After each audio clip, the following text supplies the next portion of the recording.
warahmatullahi wabarakatuh. Kami dari kelompok 1 ingin menjelaskan tentang konsep dasar syariah. Sebelumnya, perkenalkan nama saya Fatil Permata Ambia Sukmedi sebagai moderator sekaligus pemateri keempat. Assalamualaikum warahmatullahi wabarakatuh. Perkenalkan, nama saya Fanya Adela sebagai pembaca materi pertama. Assalamualaikum warahmatullahi wabarakatuh. Perkenalkan, nama saya Anggita Alfianingsih sebagai pemateri kedua. Assalamualaikum warahmatullahi wabarakatuh.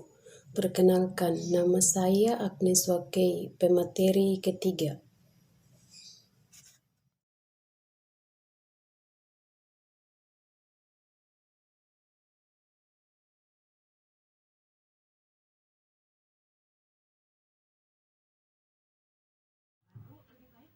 Yang A yaitu pengertian dan perbedaan syariat, tasyri, dan fikih. Pengertian syariat. Menurut istilah, syariat Islam adalah semua aturan yang Allah Subhanahu wa Ta'ala turunkan untuk para hambanya, baik terikat masalah akidah, ibadah, muamalah, adab, maupun akhlak. Menurut bahasa, syariat yaitu aturan atau undang-undang.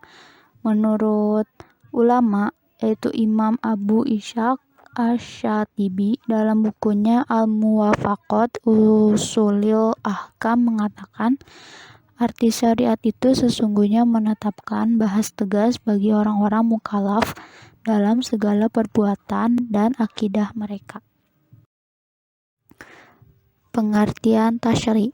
Menurut istilah, tasyri merupakan pembahasan mengenai aktivitas sejarah manusia dalam membentuk perundang-undangan untuk mengatur manusia dan keputusan hukum pada masa lalu yang disusun secara sistematis dan kronologis. Menurut bahasa, tasyri merupakan pembuatan hukum atau peraturan. Menurut Muhammad Ali Al-Syais, ilmu yang membahas keadaan hukum Islam pada masa kerasulan Rasulullah SAW yang masih hidup, dan sesungguhnya dengan periodisasi munculnya hukum serta hal-hal yang berkaitan dengannya membahas ciri-ciri spesifikasi keadaan fuqaha dan mujtahid dalam merumuskan hukum tersebut. Yang terakhir yaitu pengertian dari fikih. Menurut istilah, fikih adalah salah satu bidang ilmu dalam syariat Islam yang secara khusus membahas persoalan hukum yang mengatur berbagai aspek kehidupan manusia. Menurut bahasa, fikih artinya pemahaman yang mendalam terhadap suatu hal. Menurut Imam Abu Hanifah, mendefinisikan fikih sebagai pengetahuan seorang muslim tentang kewajiban dan haknya sebagai hamba Allah Subhanahu wa Ta'ala. Kemudian ada perbedaan syariah dan fikih. Yang pertama, berdasarkan sumbernya. Syariah berasal dari wahyu ilahi atau kesimpulan yang diambil dari Al-Quran dan hadis. Sedangkan fikih berasal dari ijtihad ulama mengenai hukum suatu kejadian yang ada di masyarakat. Yang kedua, berdasarkan ruang lingkup. Syariat mencakup akidah, amaliyah, dan akhlak. Sedangkan fikih berkaitan dengan muamalah. Ketiga, berdasarkan jangka waktu. Syariat berlaku abadi karena merupakan ketetapan Allah Subhanahu wa Ta'ala. Sedangkan fikih tidak berlaku abadi, dapat berubah sesuai perkembangan zaman. Kemudian yang keempat, berdasarkan sifat. Syariat menunjukkan kesatuan dalam Islam dan hanya satu, sedangkan fikih menunjukkan keragaman melebihi dari satu aliran hukum atau muzhab. Yang B, lingkup kajian syariat, yaitu ibadah dan muamalah.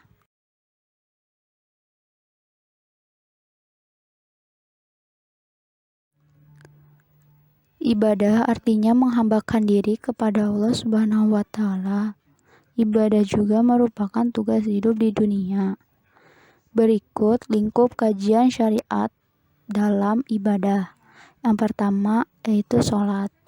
menurut istilah adalah bentuk ibadah yang terdiri atas gerakan-gerakan dan ucapan-ucapan yang dimulai dengan takbiratul ikram dan diakhiri dengan salam dengan syarat-syarat tertentu. Yang kedua yaitu puasa. Puasa adalah menahan makan dan minum serta segala yang membatalkannya sejak terbit fajar sampai terbenamnya matahari. Ibadah puasa hukumnya wajib dan ada pula yang sunnah. Kemudian yang ketiga ada zakat. Zakat adalah mengeluarkan sebagian harta kepada mereka yang telah ditetapkan menurut syariah.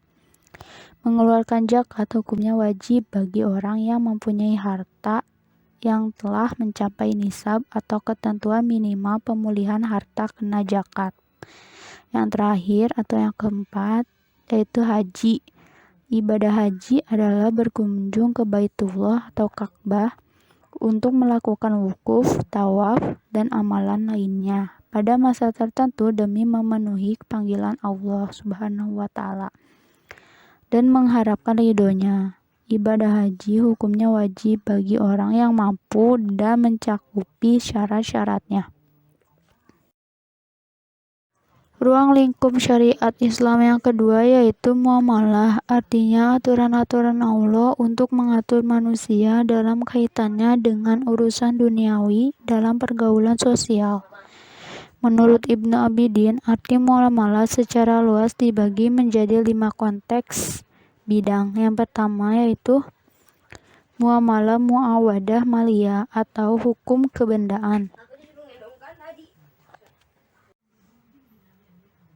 yaitu hukum syariat Islam yang mengatur interaksi antar manusia dengan lainnya yang berkenaan dengan harta, misalnya jual beli, sewa hibah, hadiah, pinjam meminjam, hutang, dan lain-lain. Yang kedua, muamalah munakahat atau hukum perkawinan. Menurut fikih, nikah adalah akad yang menghalalkan hubungan antara laki-laki dan perempuan yang bukan muhrim sesuai dengan ketentuan syariat Islam. Yang ketiga, muamalah muhasanat atau hukum acara, yaitu ketentuan yang mengatur bagaimana cara dan siapa yang berwenang menegakkan hukum material akan mengalami kesulitan menegakkan material. Yang keempat, amanat dan ariyah atau pinjaman, yaitu restu atau izin yang diberikan pemilik barang kepada peminjam barang untuk menggunakan barang yang dipinjamkan agar mendapatkan manfaat dari barang tersebut tanpa mengharapkan imbalan. Kemudian yang terakhir atau yang kelima yaitu tirkah atau harta warisan, yang merupakan sesuatu yang ditinggalkan oleh orang yang meninggal, baik berupa uang atau materi lainnya yang dibenarkan oleh syariat Islam untuk diwariskan kepada ahli waris. C. Sumber hukum syariat. Yang pertama Al-Quran. Al-Quran adalah kalam Allah yang diturunkan kepada Nabi Muhammad SAW. Dalam hukum Islam, Al-Quran merupakan sumber utama. Yang kedua, hadis. Hadis adalah segala sesuatu yang disandarkan kepada Nabi Muhammad SAW dari perkataan, perbuatan, takrir atau keputusan, dan sifat. Dalam agama Islam, hadis merupakan sumber hukum setelah Al-Quran. 3. Ijma. Ijma adalah memutuskan dan menyepakati sesuatu. Ijma dapat dipahami sebagai sebuah kesepakatan ulama mengenai suatu perkara bila tidak terdapat penjelasan yang spesifik dalam Al-Quran dan hadis. 4. Qiyas. Merupakan perluasan hukum yang ada. Qiyas adalah salah satu metode untuk menentukan hukum sesuatu yang baru dan belum dikenal sebelumnya, dengan cara mencari padanannya dengan hal yang sebelumnya diketahui dan sudah diatur dalam Al-Quran dan hadis. Bagian D. Tujuan ditetapkan syariat. 1. Memelihara kemaslahatan agama. 2. Memelihara jiwa. 3. Memelihara akal. 4. Memelihara keturunan. Dan 5. Memelihara harta benda dan kehormatan. E. Karakteristik dan keistimewaan syariat Islam. 1. Bersumber dari Allah. Agama Islam berasal dari Sang Pencipta yang Maha Agung, yang menciptakan manusia dan alam semesta beserta isinya. Keberadaannya sebagai syariat yang bersumber dari Allah memberinya banyak istimewaan, di antaranya bahwa Allah adalah Sang Pencipta dan Pemberi rezeki. Dialah satu-satunya yang memiliki hak untuk menetapkan syariat. 2. Keterikatan syariat dengan akhlak. Tujuan suatu aturan tidak akan terrealisasi jika hanya sekedar ditetapkan, tapi harus ada kesiapan manusia untuk menjalankannya dengan kerelaan hati dan yakin. Dan syariat Islam tegak di atas rasa ridho dan yakin. Dan Allah memerintahkannya dalam mengajarkan Islam.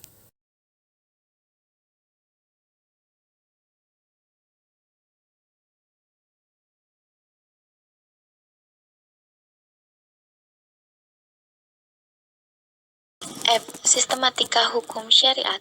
Hukum Islam atau syariat Islam adalah sistem kaidah yang didasarkan pada wahyu Allah Subhanahu wa taala dan sunnah Rasul mengenai tingkah laku muhalaf atau orang yang sudah dapat dibebani kewajiban yang diakui dan diyakini serta mengikat bagi semua pemeluk. Kitab syar'i adalah segala yang terdapat dalam Al-Quran dan As-Sunnah yang berupa perintah serta larangan. Riwayat dan sejenisnya tidak termasuk dalam pengertian hukum syar'i. Karena itu, pemahaman terhadap hukum syar'i sangat bertumpu pada pemahaman terhadap Al-Quran dan As-Sunnah, karena keduanya merupakan sumber tasyri'. Syariat Islam menurut istilah berarti hukum yang diperintahkan Allah Subhanahu wa taala untuk umatnya yang dibawa oleh seorang nabi, baik yang berhubungan dengan kepercayaan maupun yang berhubungan dengan amalia. Syariat Islam menurut bahasa berarti jalan yang dilalui umat manusia untuk menuju kepada Allah Ta'ala. Hukum syar'i adalah kitabus syar'i atau seruan dari sang pembuat hukum, yaitu Allah Subhanahu wa taala dan Rasul-Nya, yang berkaitan dengan amal perbuatan manusia. Hukum syar'i ditetapkan berdasarkan adanya kitab atau seruan, dan kejelasannya tergantung pada jelasnya makna dari suatu kitab.